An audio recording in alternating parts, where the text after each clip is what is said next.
Hello and welcome to Ahval. Today we are continuing to speak about old and new Turkey with Gökhan Bacık. Welcome Gökhan, good to be with you. Hello Yavuz. Okay, let's continue to talk about old and new Turkey, which spreads around, tens of stories every day because of its deep system crisis. Now the latest is of course the ongoing and escalating debate about $128 billion, which seems to have evaporated during the tenure of Berat Albayrak, son-in-law of President Erdoğan, economy minister, and $128 billion disappearing from the treasury.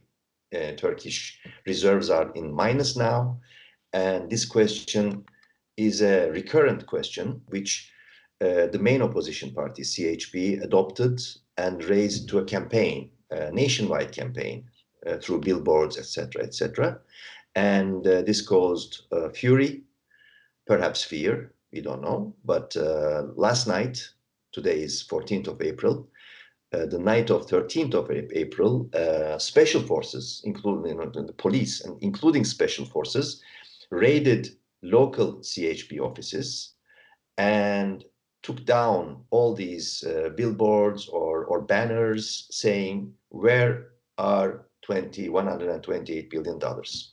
So this was a nationwide operation against the main opposition party, CHP. And today also we have reported that subpoenas or calls for from the prosecutor's office to lift the immunity of some deputies, many of them main opposition deputies, including Kemal Kılıçdaroğlu, the chairman of the CHP, and also including Faik Öztürk, number 2 of the party actually, and the speaker of the party, spokesperson of the party.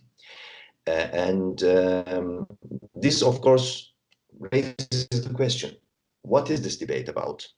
And is it going to go on for a while? Is it going to disappear? And CHP being the main target now, what does it tell us about old and new Turkey?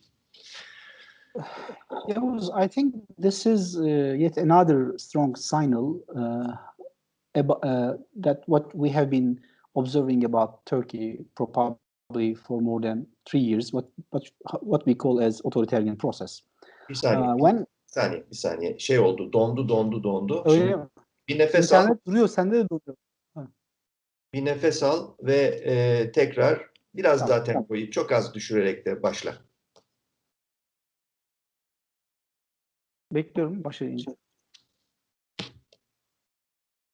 I think this is another strong example where we observe what we call authoritarianism in Turkey. As the theory says, authoritarianism is a process which repeats itself. So after the recent attacks on the Kurdish party, HDP, now apparently the new target is the Kemalist party, the main opposition party. My understanding is, I think Erdoğan is trying to define what he may call as a safe zone for politics, which means only you can criticize through several issues. And they might be, for example, unemployment. They might be some secondary issues on foreign policy, but there are some essential issues which Erdoğan doesn't allow opposition parties to raise, and one of them is corruption. Particularly after the local elections, I mean the defeat in Erdoğan's defeat in Istanbul, corruption is becoming a bit more critical for Turkish public. Normally, Turkish public is not very much interested in corruption. We all remember that there was no such interest, especially after the 2013 corruption discussions. But now there is a different, if I may say, two major graft probes at the end. Yeah, graft probes, but including Halkbank case. Halkbank case. But right now, the reason why there is a different public interest in the corruption is the economic problems which which has been changing Turkish public's understanding of corruption. But aware of how this is critical to his survival, Erdoğan now wants the Turkish opposition not touch frequently on this problem. So he's, as far as I understand, he's defining corruption, mainly part of this debate on the lost $128 billion money, into the basket of, let's say, issues which are not safe to raise in Turkey, and just like the case we know from the Kurdish problem. So from now on, Erdoğan is trying to force opposition parties and ask them literally to follow a very narrow line of politics. So this is redefining politics according to authoritarian priorities, authoritarian, let's say, principles. And this is not the first time we are seeing in Turkey. As you know, it started with foreign policy. Foreign policy was declared as a field of national interest, and then the usual expectation from the opposition is to support government continuously. Then we have almost a similar trajectory on Kurdish issue. Even the opposition parties are unhappy about the government's policies towards the Kurdish issue. They are silent. Somehow they are in a position to endorse what's going on in Turkey in terms of the removal of immunity of Kurdish deputy Ömer Faruk Gergerlioğlu. Now, this is another episode. So authoritarianism never stops. Now, the purpose here is this time to declare corruption as another, let's say, topic which you cannot safely talk about that because it's harmful to Erdoğan. And but this is a bit different because unlike the previous cases, now it is the main opposition party. And as far as I understand from your report, even the prosecutor asked the Turkish parliament lifting the immunity of the main opposition party. So, I mean, comparatively speaking, it's something quite big, even in Turkish standards. But of course, we don't know how the Turkish parliament reacts, mainly if the speaker of the parliament will put it on a table soon or not. But so I can summarize that this is yet another stage in Turkish authoritarianism, and I assure you that this is not going to be the final one. Probably in the following weeks, we will see some other attempts from Erdoğan that maybe even criticizing Turkish health policies are not safe from now on. Then if you come up with some critiques, because even the economy is the hot topic right now, but I'm also getting some strong signals that Erdoğan is also not happy about the opposition guys criticizing his health policies as well. One of the main features of authoritarianism is, of course, it is very keen on creating taboos and also making very clear distinctions about what is allowed, what is not allowed in the public debate. And we have seen many examples of creating and maintaining, protecting these taboos. But one interesting dimension after the other, actually, you pointed out to CHP, the main opposition, being targeted now increasingly by the especially AKP, but also the minor part of the current power structure, the minor partner, MHP, Ultra Nationalist Party, and its leader Devlet Bahçeli. Meanwhile, in a sort of parallel manner, is very busy targeting E-Party, which is an offshoot of the MHP party. Again, using some pretexts of the most recent ex-admiral's declaration, which was about criticizing the Montreux Convention and also mentioning Islamization of the army in a discrete language. So it means AKP now targeting CHP, while MHP is targeting E-Party in order to perhaps, I don't know what you will say about this, to weaken both these rivals in a possible upcoming election. Is that a correct observation? Yeah, before coming that, I should, part of what you have said earlier, in political theory, both democracy and authoritarian regimes are not static. So it's not enough to be Democrat. You should stay on the democratization track. So in other words, authoritarianism is not static. It's expanding. That's why it's always on the move. That's right. So which means that every time it demands more. And it could be even anything. It could be economy, it could be sports, it could be daily life. So what we see in Turkey is exactly the expansion of Erdogan brand of authoritarianism. And it will continue unless another power stops it. When it comes to your question, I think the ultra-nationalist party is very honest, if I may say, very clear. I mean, Mr. Bahçeli is publicly demanding abolishing democratic institutions. I mean, I don't know how... Honest and consistent. Consistent. And I don't know how his speeches are translated into international media, but there is no debate about that. Mr. Bahçeli wants the opposition parties abolished, their leaders put into prison, abolishing the constitutional court. So in the case of MHP, probably this is unprecedented in modern Turkish history. We have had many authoritarian parties or ultranationalist leaders so far, but even the legendary leader of nationalist movement, Turkish, was not like that. This is the first time we have a political party in the system which calls for an absolute authoritarian regime, which reminds me before pre-Second World War, some parties in Europe. So this is quite alarming. And part of that ultranationalist party sees the good party, the second biggest party of the opposition bloc, as the main reason to explain his poor performance in surveys. So the demand is very clear here. Mr. Bahçeli is putting pressure onto Erdoğan to weaken that party by using all authoritarian means. Mm-hmm. And the problem here when it comes to Kemalist CHP, many pundits in Turkey have a kind of expectation that there is a point that Erdoğan will not go beyond. For example, if I come up with the idea that the Turkish Constitutional Court may close Kurdish party, some people would find it a realistic scenario. But they don't want to understand that this expansionist dynamic may transform itself into a dangerous stream so far as to include the Kemalist party.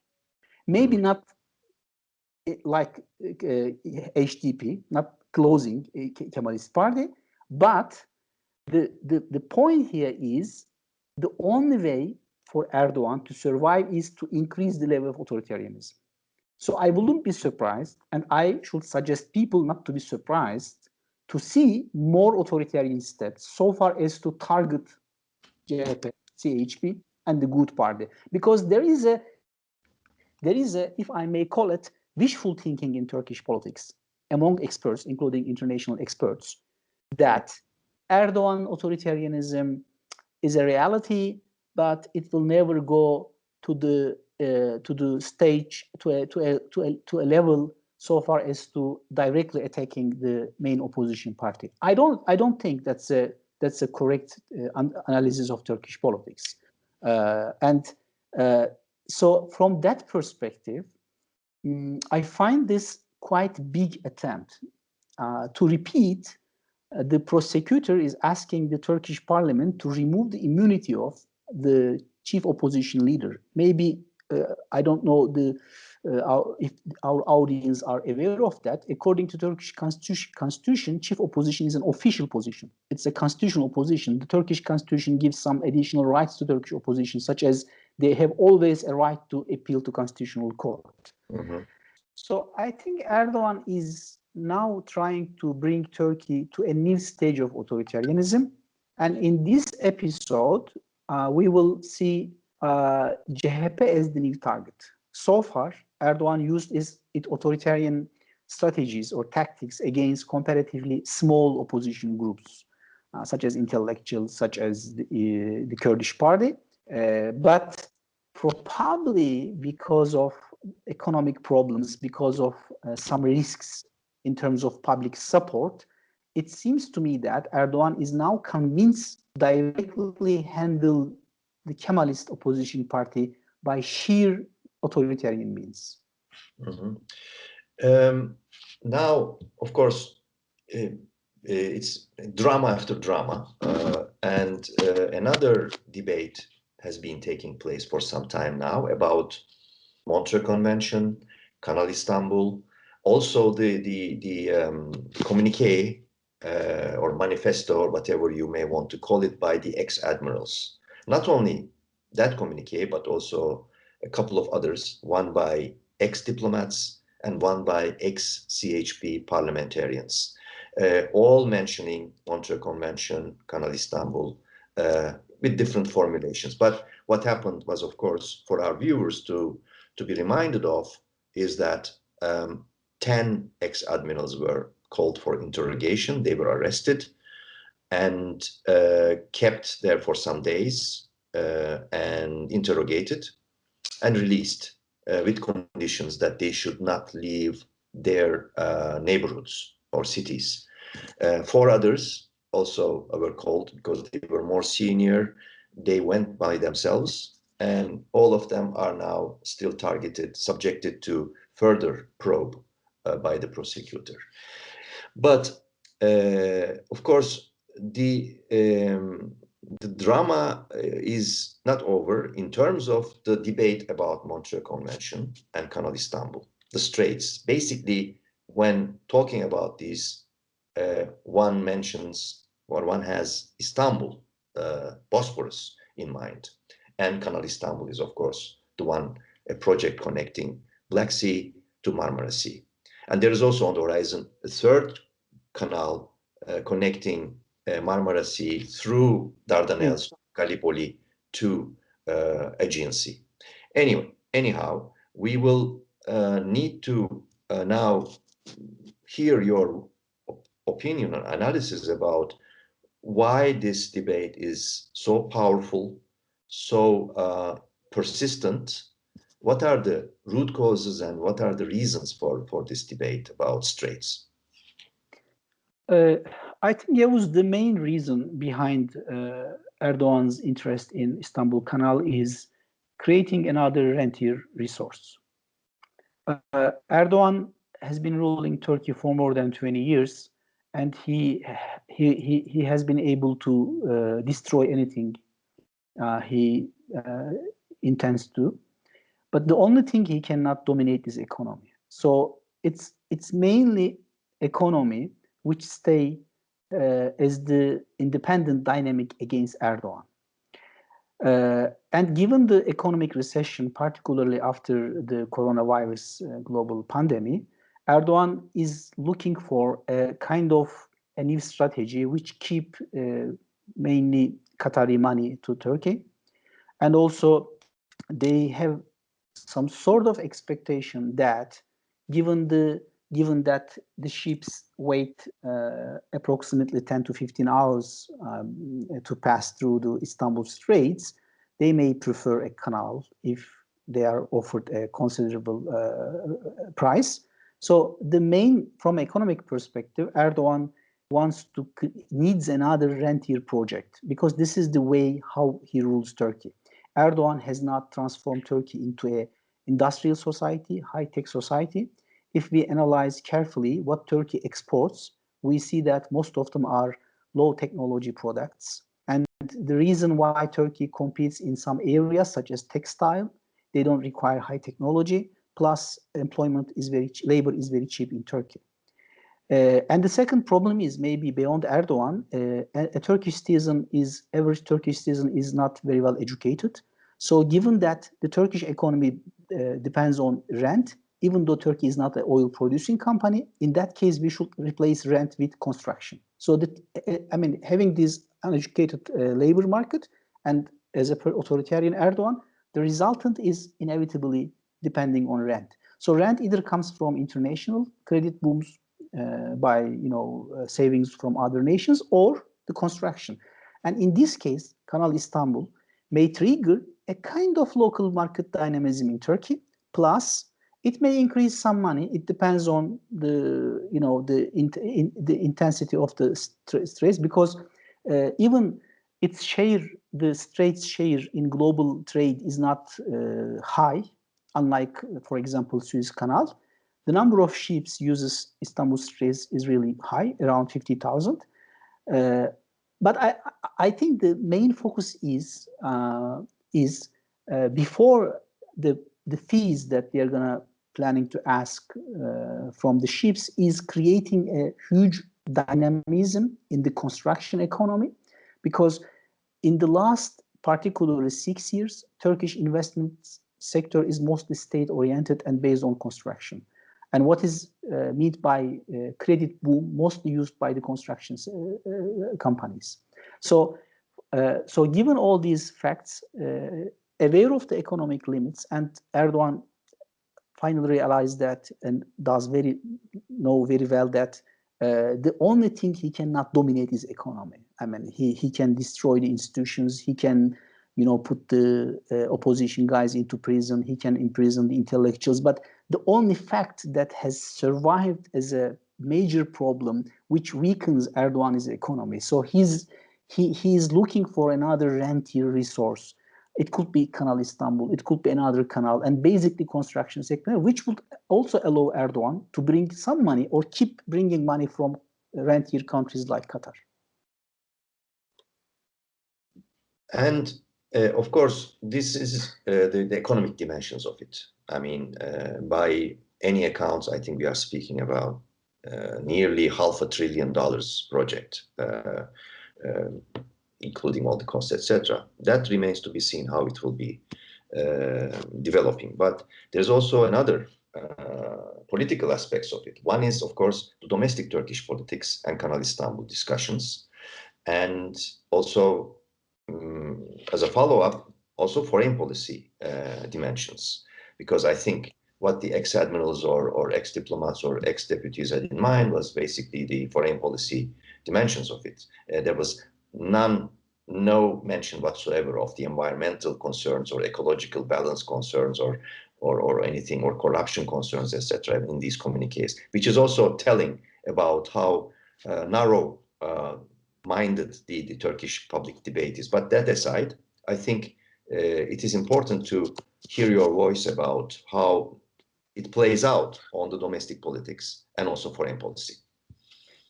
When it comes to that, interestingly, it is with always a very heavy ideological component, and especially for Kemalists, it was taken as a violation of, let's say, Kemalist foreign policy principles. Very difficult to comment on that, because this is an international treaty which was signed around 10 countries. So it's not a very global treaty. For example, some leading states such as US and China didn't sign the. They were not. That's right. And on the so the point, the key point about this treaty is Russia has signed the treaty, so which creates a kind of international regime between Turkey and Russia. So the question whether digging a new canal may change the status quo on streets, I don't think so. It's a still existing international treaty. As long as the Bosphorus exists there, the countries who signed the treaty or the regime that was created by the international treaty is likely to continue. But on the other hand, I want to, of course, that treaty is important. Remember that it was signed in 1936. But on the other hand, I think it was a bit exaggerated by Kemalists. It's important, I do accept. But on the other hand, it's not a treaty that gives absolute control over the straits to Turkey, because at the same time it limits the passage of wartime ships, but on the other hand there is an international regime that also limits Turkey.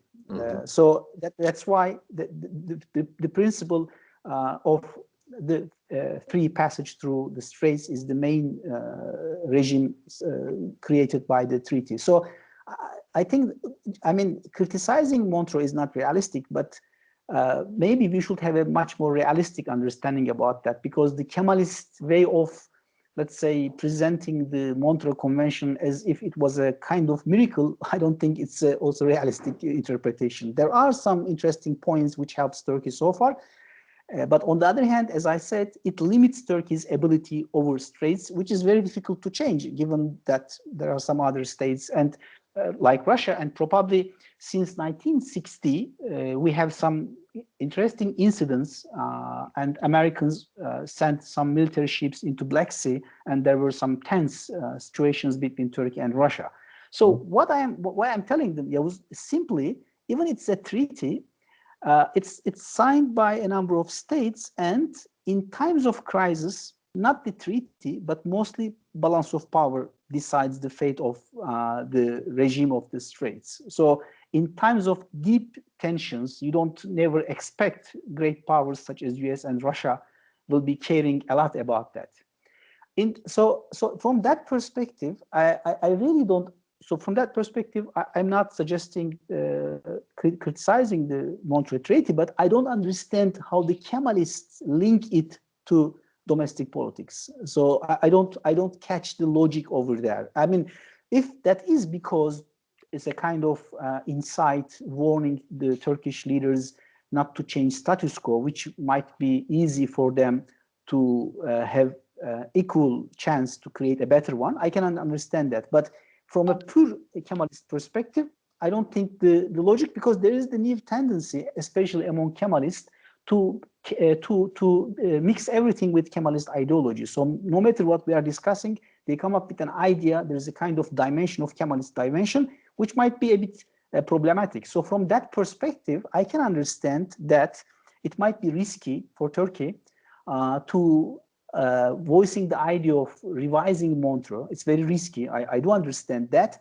but I don't understand why or how it is linked to domestic politics in that regard. The main reason, as far as I understand, Erdoğan is very much interested in Canal, because in the last week I've checked that there are some official homepages prepared by the Turkish government. There is a government page for Canal Istanbul. There are many discussions and reports, and when you read all of them, the main motive behind Erdoğan interested is the creating rentier economy.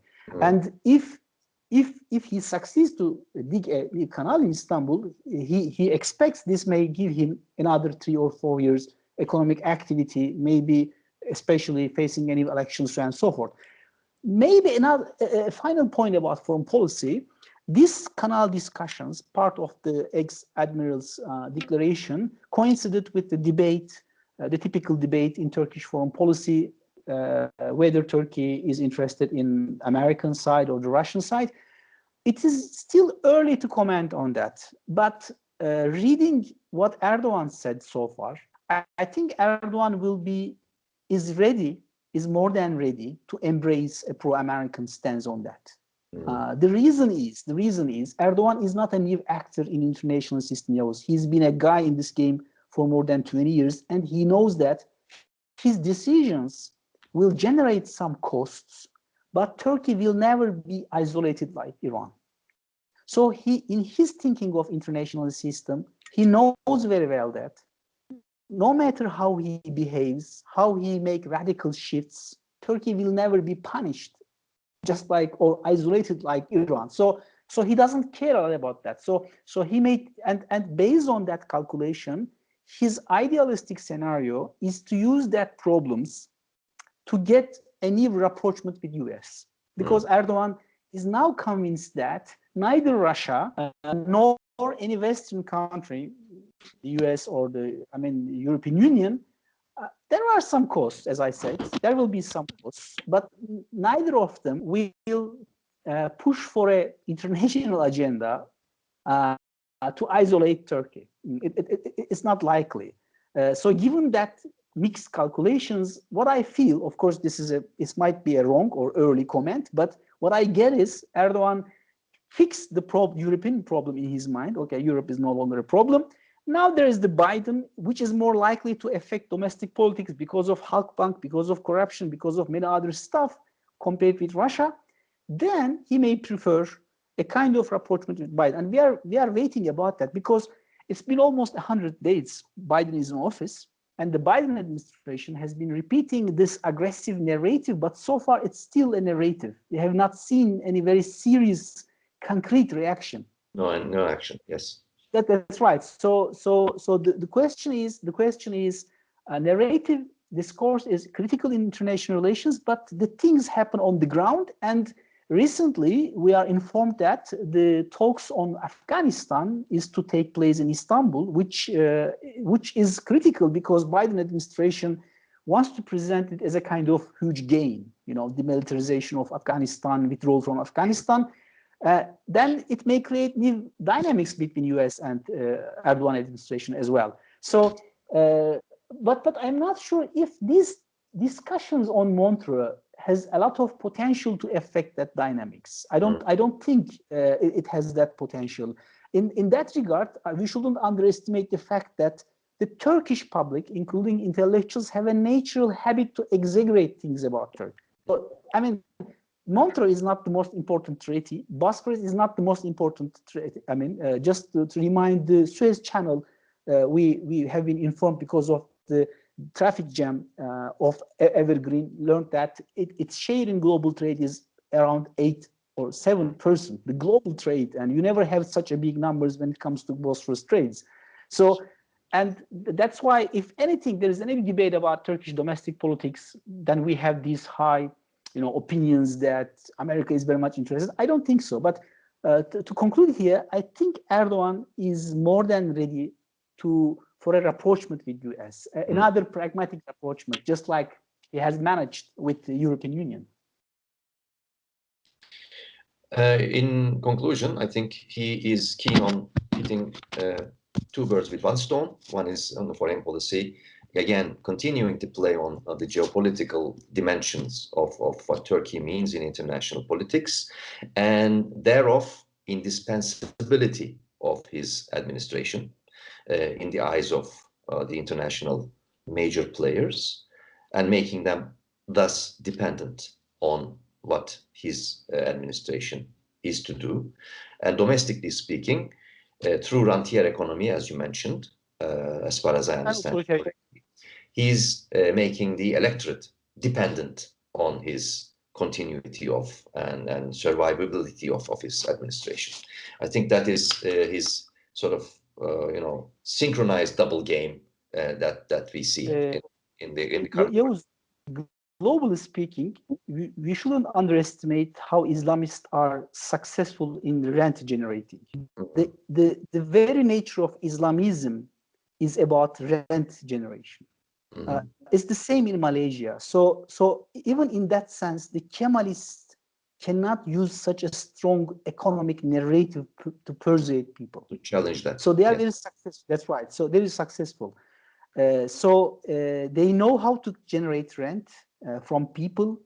And it's the same in Turkish politics. And Erdoğan probably is the master of rent generating political strategy. The second point you mentioned about geopolitics, there are several scholars. I don't know to which I should quote, but in general, use a term to explain Turkish foreign policy: real estate country. So this is the geography, and Turkey is not a high-tech country, but its geographical location is critical because of several reasons. And enables Turkey to keep a kind of pragmatic rapprochement with West. In the past, for example, what we meant by Turkey's relations with West was bringing Turkey to the European system within the normative framework of European values. But nobody is talking about European, it's an old story right now. So it's a rapprochement without a normative framework. So even if there is no longer shared norms, it can work, okay? And everybody is happy as far as I see. I don't see it. That's why I don't want to mislead our audience, but we should yet wait the Biden impact, because of course, Biden narrative is strong. He's giving strong signals of America back, but we should see it on the ground. Otherwise, the words are important, but not enough to change the course of actions. Yes, another updated picture of old and new Turkey with Gökhan Bacık. Thank you, Gökhan, for this conversation. My pleasure. See you. Bye-bye.